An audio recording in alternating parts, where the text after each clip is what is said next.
গত ১ মাস থেকে আমি বিছানায় পড়ে আছি। আমার যতগুলো ভিডিও দেখছেন এগুলো সব পুরোনো, যেগুলো আমি একটু, একটু করে ছাড়ছি এখন। গত ১ মাস থেকে আমি বিছানায় পড়ে আছি। আমার হসপিটালের বেডে পড়েছিলাম, নিজের ঘরেও পড়েছিলাম। আমি মানে মোট কথা হলো যে আমি বসে থাকতে পারি না। মানে বসার মতো ক্যাপাসিটি আমার ভিতরে নেই। এই আমার যেটা রোগ হয়েছে সেটা আমি মানে বলতে পারছি না। তবে খুবই একটা জটিল সমস্যা। তা যেটা হয়েছে আরকি সেটা বলছি। আ ১ বছর আগের থেকে ট্রিটমেন্ট একটু, একটু করে চলছিল মেডিসিনের উপর। এতটা সিরিয়াস ম্যাটার ছিল না। আ গত গত মাসে গত ৬ মাস আগের থেকে মানে একটু বেশি হয়। তারপর আবার ডক্টরের কাছে গিয়ে তারপর আবার ট্রিটমেন্ট নেওয়া হয়। ট্রিটমেন্ট নিয়েছি। তো তারপর ভেবেছিলাম যে এইখানেই শেষ হয়ে যাবে। তো কিন্তু না, হলো না। রোগ ব্যাধি জিনিসটা তো ওইরকম না যে আপনি চাইলেন আর ওটা চলে গেল জীবনের থেকে। ওরা যে নিজের মর্জি মতো এসেছে, নিজের মর্জি মতোই যাবে। তো তারপর ৬ মাস আগের থেকে একটু হেভি ভাবে আমার ট্রিটমেন্ট চলছিল। তো গত মাসে মানে ১ মাস হলো। এই গত ১ মাস থেকে আমি পুরাই বিছানায় পড়ে গেছি। তো আমি এইজন্য কথাটা বলছি যে কিরকম মানুষ পেয়েছি আমি আরকি জীবনে। তো এই রোগে আমার হাসব্যান্ডের যত সেভিংস ছিল সব চলে গেছে। যেটা ইনকাম হচ্ছিল সেটাও চলে গেছে। আমাদের যেটা ছিল আমার রোজগারের টাকার একটু, একটু করে জমানো টাকা ওগুলো চলে গেছে।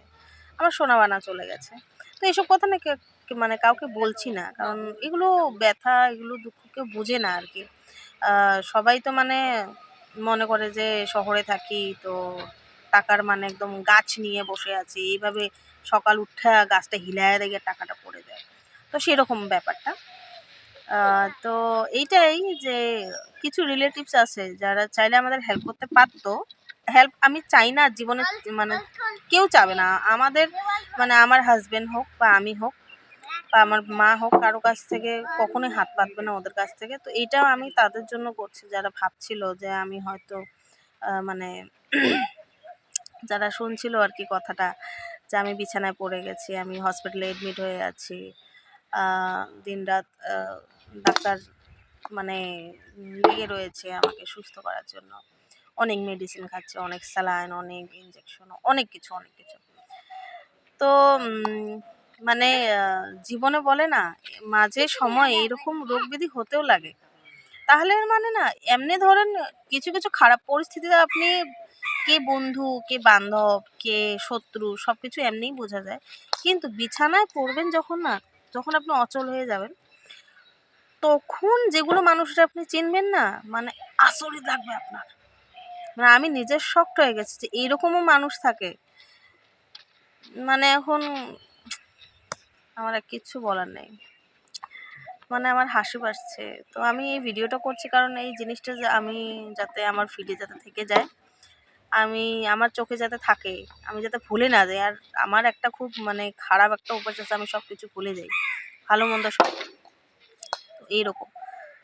তো বিছানায় পড়তেও হয় সময় গতিকে। হসপিটালের বেডে পড়লে বোঝা যায় যে আসলে কে কতটা মানে গভীর জলের মাছ আরকি।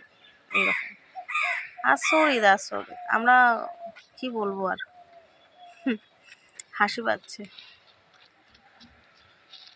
চিন্তা করছি কিরকম মানুষ থাকে। যাই হোক, আমার ১ মাস থেকে আমি সিদ্ধ ভাত খাচ্ছি জানেন? নিউ ইয়ারেও আমি সিদ্ধ ভাত খেয়েছিলাম। আমার কষ্ট হচ্ছে ওইখানে।